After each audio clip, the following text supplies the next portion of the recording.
Hello and welcome back to World of Warships Legends. I am Zarkoon, and holy shit. Today I have a game for you from Chili Games 17. On the screen here you see his build for the Soviet commander Kuznetsov, and Chili Games is running this guy right here on the Tier 7 Soviet tech tree cruiser, the Chapayev. We're on Land of Fire, capture the base mode, and Chili Games is going to give this map its namesake. It will indeed be a land of fire.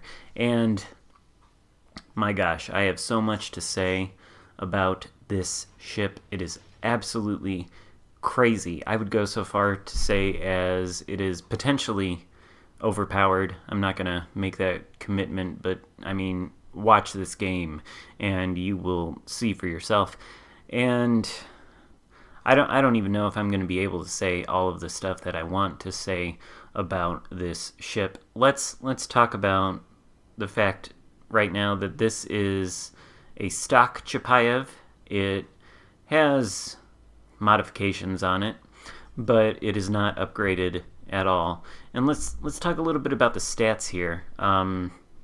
Guns. It's got 12 152 millimeter guns. These guns have a base range of 14.5 kilometers, but with the Kuznetsov build and the appropriate speed and gun range flag, the range that Chili Games here has achieved with this ship is 18.7 kilometers, which makes it I think the longest range for a cruiser in the game currently.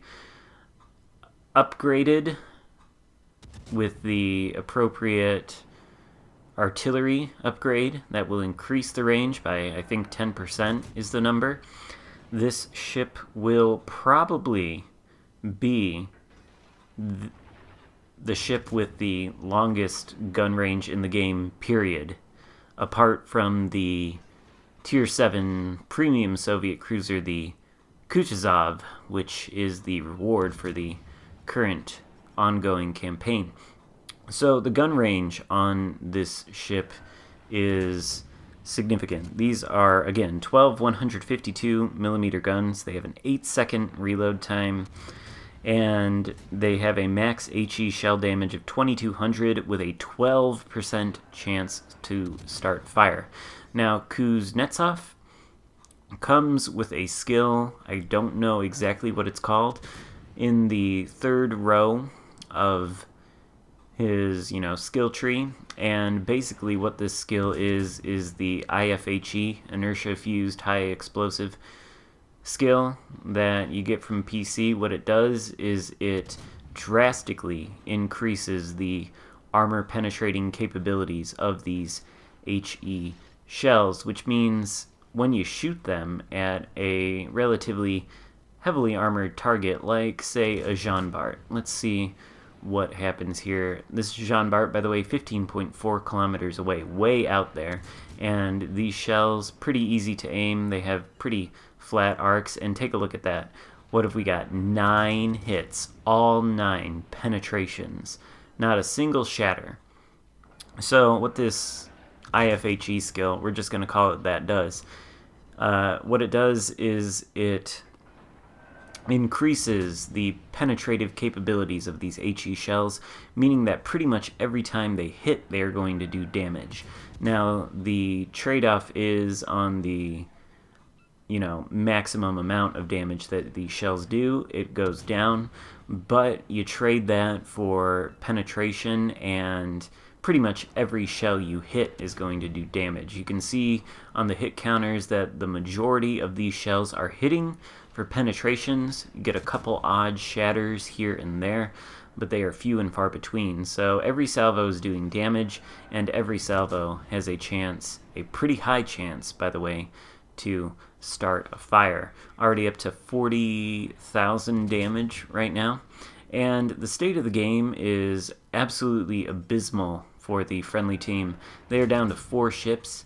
The enemy team has 8, You see Chili Games there, by the way, switched to AP momentarily for a long-range shot on that hipper, and he did score a Citadel, so the AP on this ship cannot be discounted, but HE is the name of the game for this Chapayev here. So,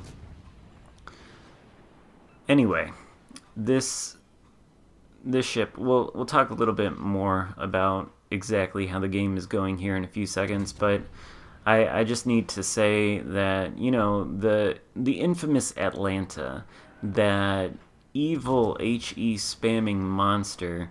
Now, you know, a lot of people complain about that ship. It is a real pain in the ass to deal with, because what it can do is sit behind an island unspotted and rain a golden shower of deadly hot HE down upon its enemies, which, you know, it's very frustrating if you are on the receiving end of that. This ship, this ship is even worse. It can also rain down a evil, deadly, hot, golden spam HE shower of death upon its enemies, but it can do it from a much longer range, and it really doesn't care about being spotted because it can outrange pretty much any cruiser that is going to shoot back at it. It can outrange some of the battleships that might shoot back at it, and if it can't outrange them, it is so far away from the enemy that it is pretty easy to dodge incoming fire. I mean, the maneuverability stats on this ship are pretty abysmal. It's only got a 33.5 knot max speed, which is pretty slow compared to the other cruisers at this tier. It's got an 890 meter turning circle radius, which is gigantic, and it's got an absolutely abysmal 13.5 second rudder shift time. I mean, the Chapayev, what even is a rudder shift? But it's so far away that you have so much time to dodge incoming salvos that those horrible maneuverability stats don't really matter. Just make slight adjustments, and what do you know? Salvos are sailing straight past you. I mean, look at all the salvos Chili Games here has dodged. This ship also, by the way, comes with radar, so if you're a destroyer trying to take the friendly base there and you got a Chapayev encroaching upon your position, he could pop radar, spot you, and make a very bad day for you. Got a New Orleans coming in hot, switching to the AP, trying to get some Citadels. Not really happening, but doing some significant chunks of armor-piercing damage. This New Orleans basically has no hope. The Chapayev has a 30mm bow, which means it can potentially tank shots from battleships with 380mm guns, never mind a New Orleans with 203mm guns. The 30mm of bow cannot be overmatched by battleships with 380mm guns. It can be overmatched by battleship with larger caliber guns, but, you know. And there goes that Z-23 that we met earlier. He certainly had a bad day. Poor guy. Still, the state of the game, though, abysmal for the friendly team. 3 ships versus 4, 269 points versus 408, and counting. But Chili Games here is available to provide some nasty supporting fire for his remaining teammates. Look at these shells. Incredibly flat arcs, very easy to aim. They hit their targets, they penetrate, and they start fires. We're up to 87,000 damage right now, folks. I mean, this ship, it is going to, once more people get their hands on it, and once people complete the current campaign for the Tier 7 Kuchazov, these 2 ships are going to drastically change the battleship meta in this game. If you are the type of battleship player who likes your full accuracy builds and likes to sit further back in the map sniping at enemies, you are in for a nasty surprise with these cruisers. They can match or potentially outrange you. They can shoot faster than you, and they can just snipe HE at you from the other side of the map, and you can sit there and melt, or you can move, and you will never close the distance between you and the cruiser. So it is going to make life incredibly frustrating and difficult for any sniping battleship players that like to sit far back in the map and are running a full accuracy build with the commander skill that increases the fire starting penalty chance by 10, 13%, whatever it is. I mean, they are going to be in for a bad day. And also, these German battleships. You see here that Chile Games has been firing at a Gneisenau. There is also a Scharnhorst out there somewhere who we're going to be meeting pretty soon.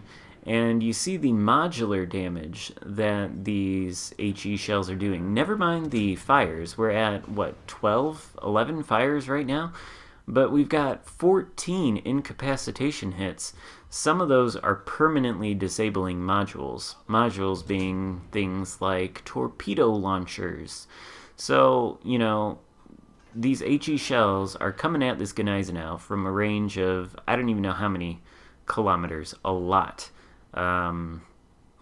Maybe, and they're hitting the Gneisenau, they're damaging his modules, they're starting fires, and in one of the salvos coming up against an enemy Scharnhorst, these HE shells are going to permanently disable his torpedo tubes, which is a big problem for the Gneisenau and the Scharnhorst. Those are tanky battle cruisers that really want to close the distance between themselves and their enemies and launch, torpedo salvos at their enemies. But they can't do that if they've been hit 50 times by a Chapayev's terrifying HE, and the HE salvos have taken out their torpedo tubes permanently.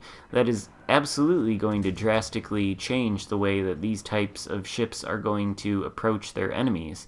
Now, we do have a Nelson out here. The Nelson is absolutely the biggest threat right now to Chile Games in his Chapayev. It has the best HE shells of any battleship in the game. They can do an outrageous amount of damage, as I believe I have shown you with the appropriate Azure Lane build, so that Nelson is going to be a bit of an issue.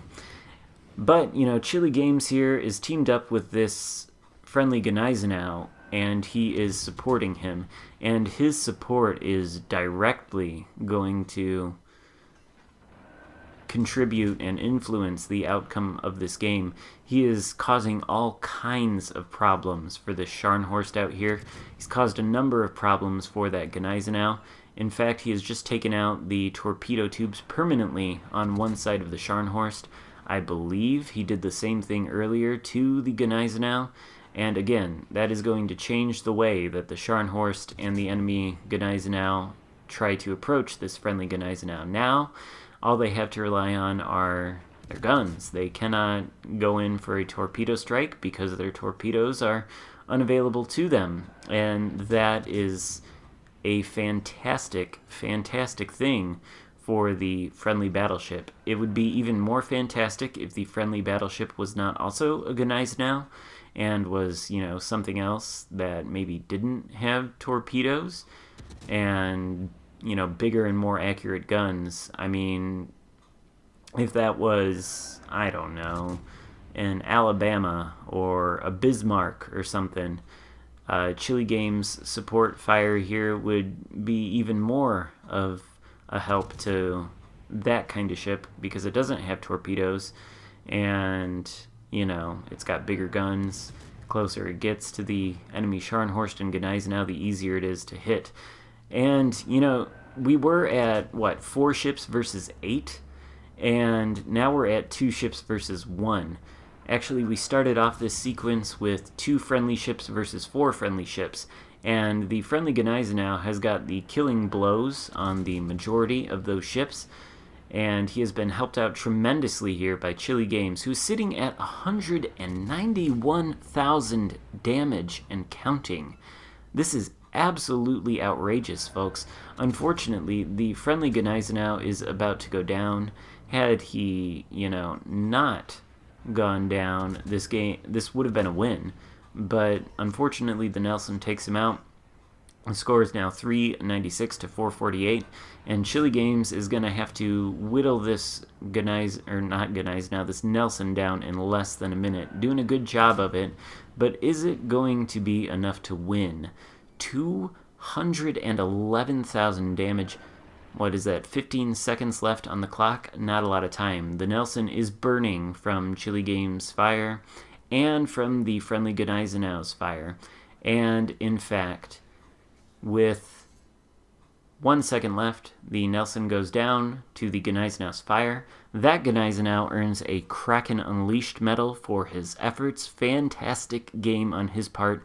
Absolutely masterclass teamwork between Chili Games here and the friendly Gneisenau. They completely carried that game for their team. And this Chapayev, I don't know if I've said all I wanted to say about it, but it is an incredibly powerful ship, possibly the most powerful Tier 7 tech tree cruiser in the game. You see 3,500 base XP here from Chili Games and over 210,000 damage. If you liked the video, give it a thumbs up. Check out Chili Games' channel on Twitch, linked below, and consider subscribing to my channel. Got a lot of World of Warships Legends content coming all the time, including these fabulous community replays that are sent to me by excellent players. So thank you for watching, and I will see you next time. Goodbye.